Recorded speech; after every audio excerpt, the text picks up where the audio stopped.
Ngayon, gagawa naman tayo ulit ng ternasyon, yung alampay. Una, sukatin natin dito ang haba ng alampay natin.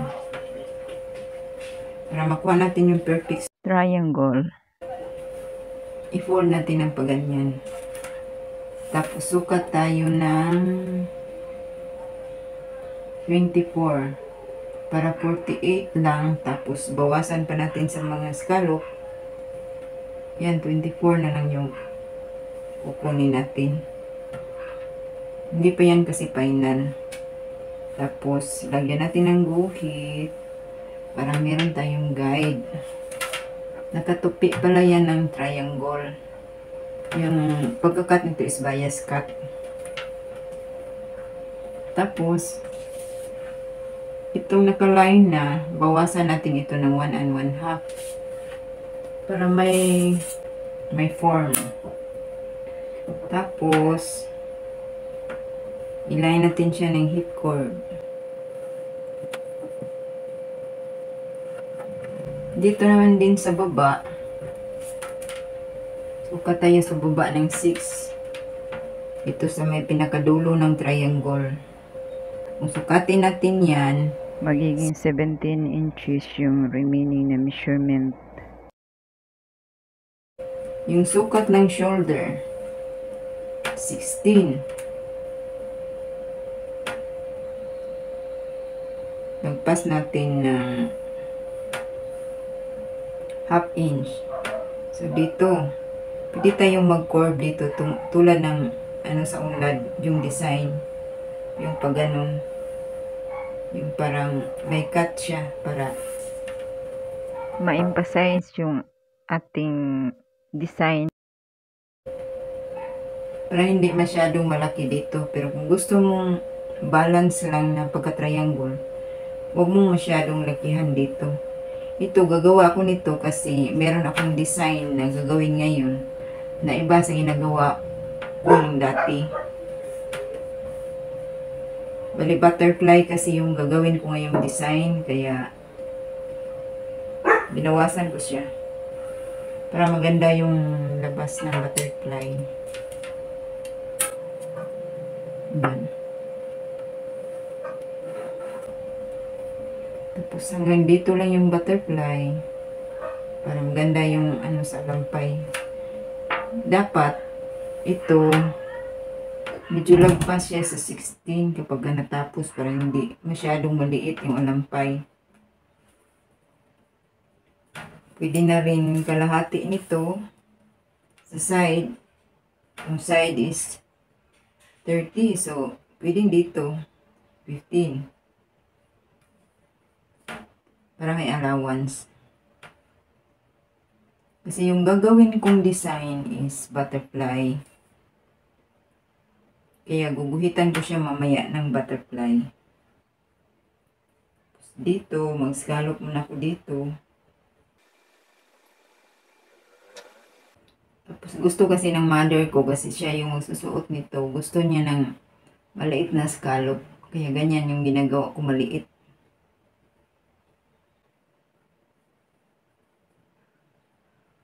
Kung titingnan natin dito sa video, hindi clear yung drawing kasi hindi maganda yung quality ng camera natin. Dito, i-curve natin siya ng parang butterfly na pakpak para hanggang dito sa pagka-fold makukuha pa rin yung butterfly. Sukat tayo ng 10 inches allowance dito sa dulo.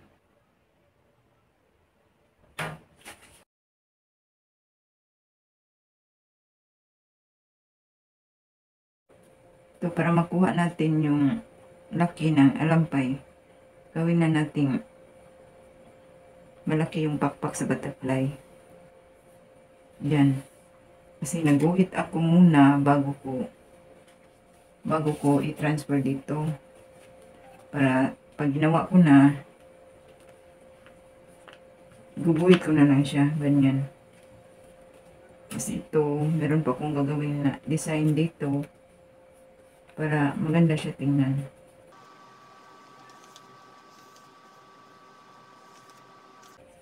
Ganyan. Bali, yung base na ikakat natin is ganito siya. Pero yung sa mga gilid nito is scallop. Yan.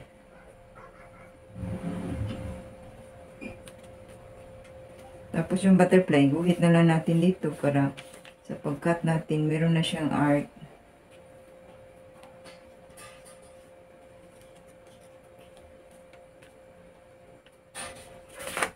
Saka natin i-ano sa cloth, ilipat. Guhit muna natin para pag-cut, diretso-diretso na sa cloth.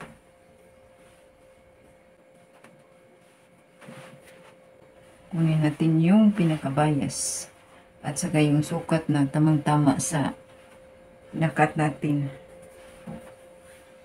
Para matipid natin yung tela, dito tayo.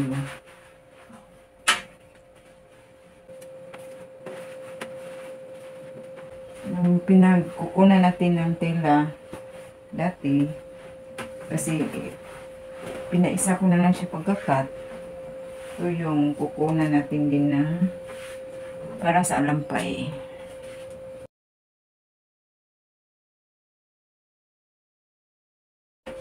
Tapos ipin natin siya para hindi siya gagulaw. Steady lang yung tela. Kapag nag-cut na tayo para pantay siya.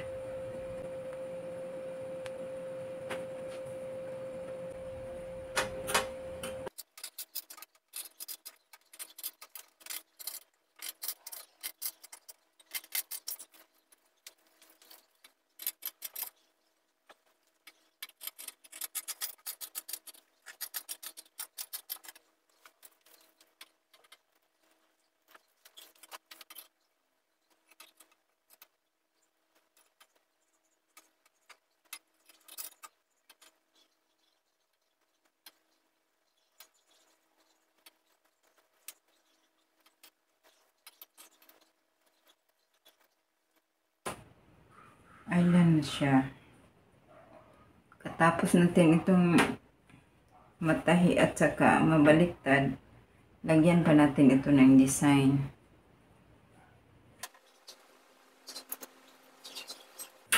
Yung sukat dito is 18. Pero mababawasan pa yan kasi pagtahi natin, mababawas pa yan. Saka rin dito, bawasan natin ito kasi masyado matulis.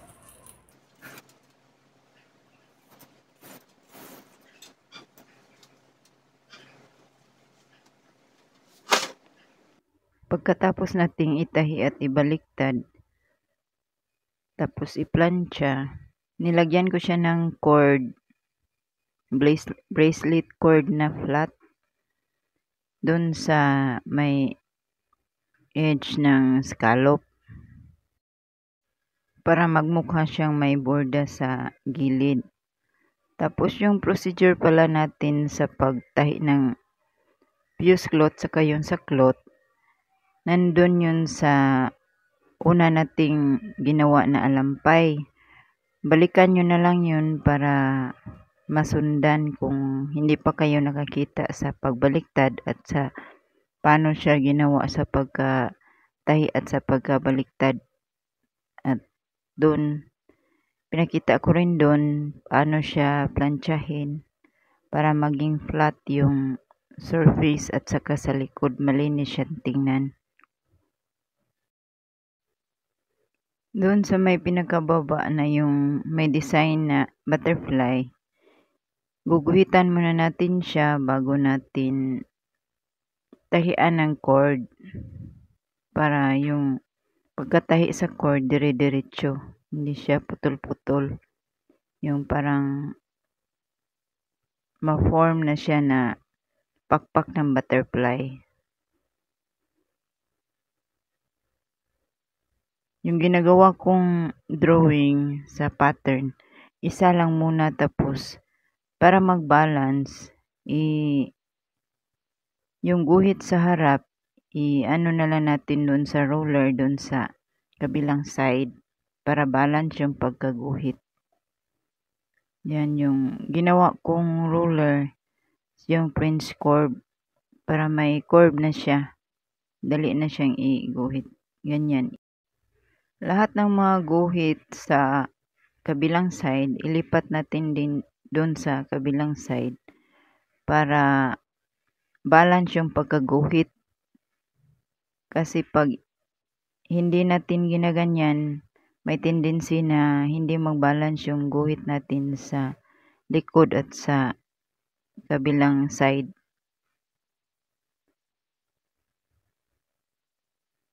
Pagkatapos, iguhit na rin natin yung mga details sa pakpak bago natin yan lagyan ng cord.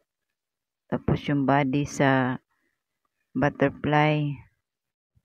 Yung ginamit nating flat cord, yan na nasa gilid ng video. Nilagay kong overlay para makita nyo kung anong klase na cord ang material.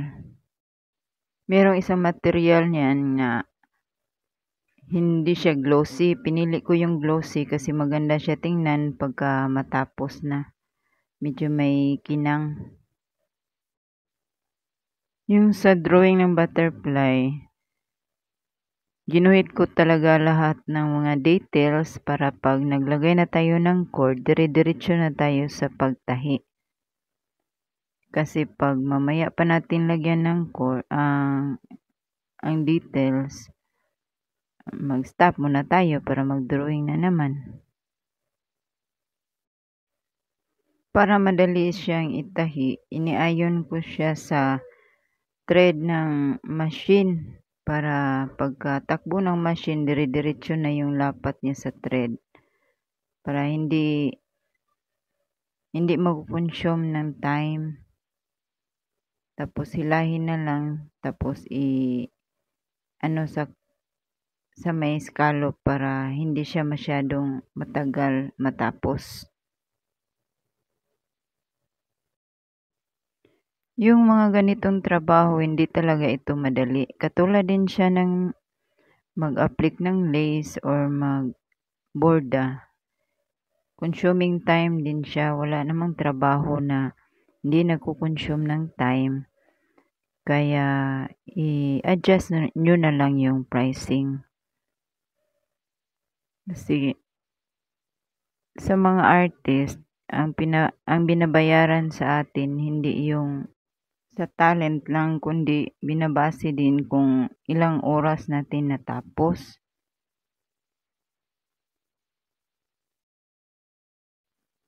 Yung rate mo, tapos kung ilang oras natapos, multiply mo na lang yan para makita mo kung magkano mo ipa-price yung natapos mo na trabaho. Pagkatapos nitong cord na hinugis ko ng butterfly, mayroon pa akong gagawin na details. Pero sa ngayon, ang makikita nyo, ito pang cord yung yung nasa video. Yung ginagawa kong design sa pinakababa na pakpak sa butterfly, ginaganyan ko na lang para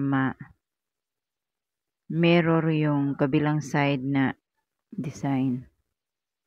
Katapos tahian din ng cord. Ayan, natapos na yung butterfly na form. Kung nakikita nyo sa gilid ng alampay, naka-form din yung side sa pakpak ng butterfly. Doon sa part na ipo-fold yung alampay, hindi na siya tinatahian ng cord. Doon na lang sa may gilid-gilid ng scallop. Yan. Sana may natutunan kayo sa video natin ito. Salamat sa panonood.